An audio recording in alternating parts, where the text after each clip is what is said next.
अखिल भारतीय विश्वविद्यालय कर्मचारी महासंघ नई दिल्ली का 14वां महाअधिवेशन एवं राष्ट्रीय सेमिनार आज 16 दिसंबर से प्रारंभ हुआ, जो 3 दिवसीय है। 18 दिसंबर तक रहेगा।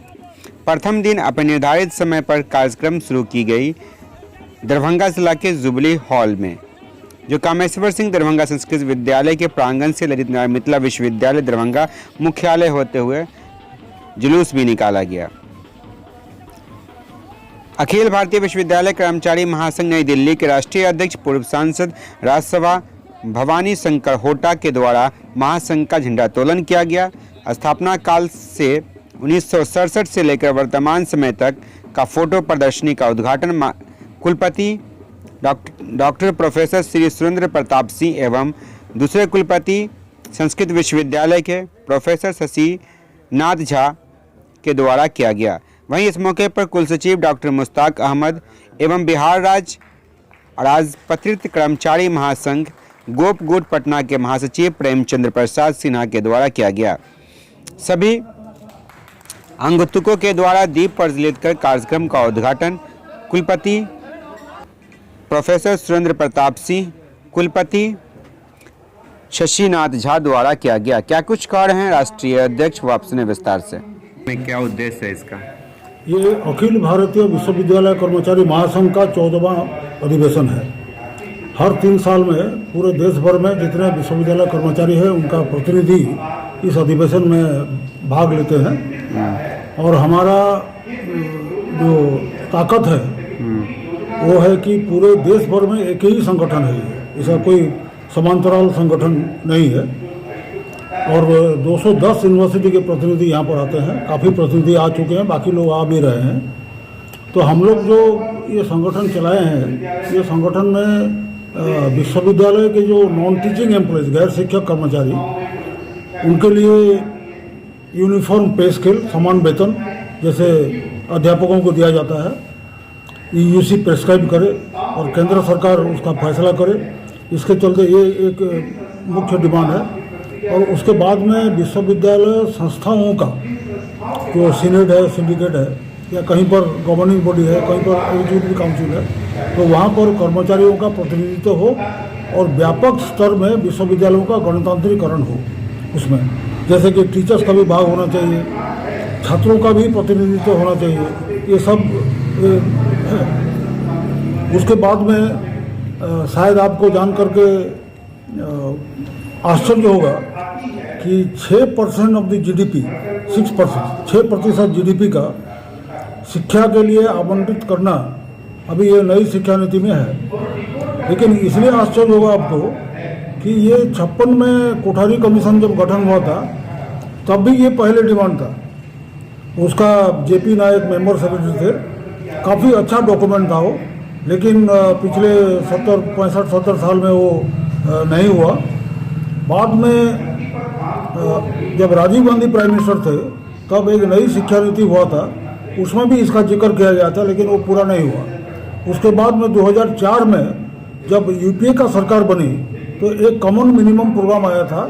वो कॉमन मिनिमम प्रोग्राम में भी ये लिखा था कि यूनिफॉर्म आपका 6% जीडीपी होना चाहिए, लेकिन नहीं हुआ। और आप सब लोग जानते हैं कि 2020 में जो पास हुआ नई शिक्षा नीति, जिसके ऊपर चर्चा अभी चल रहा है, चलेगा, तो हमने उसको बारीकी से उसको पढ़ा, देखा। नैनीताल में हम लोगों का हुआ था, उत्तराखंड में, इसके ऊपर, केवल इसी के ऊपर, तो देखा कि ये शिक्षा व्यवस्था को मजबूत करने के बजाय वो एक प्राइवेटाइजेशन की तरफ, बेसरकारी संस्थाओं की तरफ हैंडओवर करने का उसको एक प्रावधान इसमें किया गया है, इस नई शिक्षा नीति में। हाँ, शिक्षा नीति उसमें काफ़ी ऐसा चीज़ है। और जो एक अच्छा चीज़ है उसमें, तो 2020 वाला जो शिक्षा नीति अभी का जो सरकार लाया है कि 6% जीडीपी, लेकिन अब 2022 हो गया, उसमें जैसा था वैसे चल रहा है। 1% का भी इम्प्रूवमेंट अभी तक नहीं हुआ है। तो इसलिए हम लोग मांग करते हैं कि 6% जीडीपी एजुकेशन के लिए आवंटित हो और 6% हेल्थ के लिए भी आवंटित हो। जैसे कि आप देख रहे हैं यहाँ कामेश्वर में हम लोग मिथिला, ललित नारायण मिथिला यूनिवर्सिटी में है, तो सरकारी ग्रांट, जो यूजीसी का ग्रांट जितना आना चाहिए मेंटेनेंस के लिए, उतना नहीं हो रहा है। तो ये हर यूनिवर्सिटी का ऐसे ही हालत है। तो अगर 6% जीडीपी हो जाएगा शिक्षा में आवंटित हो जाएगा तो काफ़ी समस्याओं का समाधान होगा।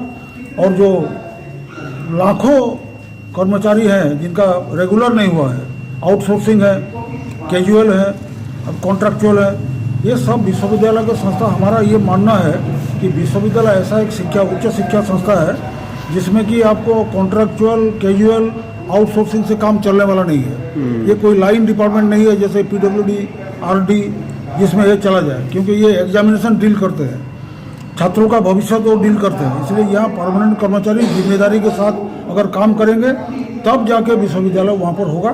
और चौथा जो आपका जो सबसे बड़ा ये है कि हर यूनिवर्सिटी में, और बिहार का डाटा तो आप सब लोगों को मालूम है, हर यूनिवर्सिटी में पूरा देश भर में जम्मू कश्मीर छोड़कर 50% से पद रिक्त है, कोई है नहीं, रिक्रूटमेंट नहीं हुआ है। और टीचर्स का भी 30% हर जगह में खाली है। ये सब एक विश्वविद्यालय, एम्प्लॉइज नहीं रहेंगे, पढ़ाने के लिए टीचर नहीं रहेंगे, काम करने के लिए एम्प्लॉइज नहीं रहेंगे तो चलेगा कैसे? इसलिए ये भी हमारा मांग है कि इसको पूरा तुरंत स्पेशल सैंक्शन करके। ये कार्यक्रम क्या दिवसीय चलेगा? कार्यक्रम क्या दिवसीय है? 3 दिन है। आज इसका पहला दिन है। आज पहला दिन है, कल है, परसों है। कौन कौन लोग भाग लिए हैं? अभी हमारे तो आप उद्घाटन में देख रहे हैं 3 वाइस चांसलर हैं, रजिस्ट्रार भी हैं, और हमारे अभी तक जो जितना पहुंचे हैं 18 स्टेट से पहुंच गए हैं और 270 डेलीगेट आ चुके हैं। और भी अभी जो ट्रेन का मामला है ना, तो अभी कुछ लोग और आएंगे, तो कुल मिलाकर के ये 500 डेलीगेट 22 स्टेट से आने का अभी तक तय है, और ज़्यादा भी हो सकता है। टोटल भारत से कितने यूनिवर्सिटी इसमें भाग ले रही है? 210। उसमें सेंट्रल यूनिवर्सिटी है, एग्रीकल्चर यूनिवर्सिटी है, हेल्थ यूनिवर्सिटी है, और आपका टेक्निकल यूनिवर्सिटी है, जैसे कि IIT बॉम्बे का है, प्रतिनिधि है, खड़गपुर का है, ये सब है। और हेल्थ यूनिवर्सिटी, NTR यूनिवर्सिटी, काफ़ी सेंट्रल यूनिवर्सिटी इसमें शामिल है। सभी लोग मिल करके एक बड़ा प्लेटफॉर्म है। क्या नाम हुआ? ये all India university employees confederation. आपका नाम? भवानी शंकर होता, x member of parliament Lok Sabha और प्रेसिडेंट अध्यक्ष इस संगठन का।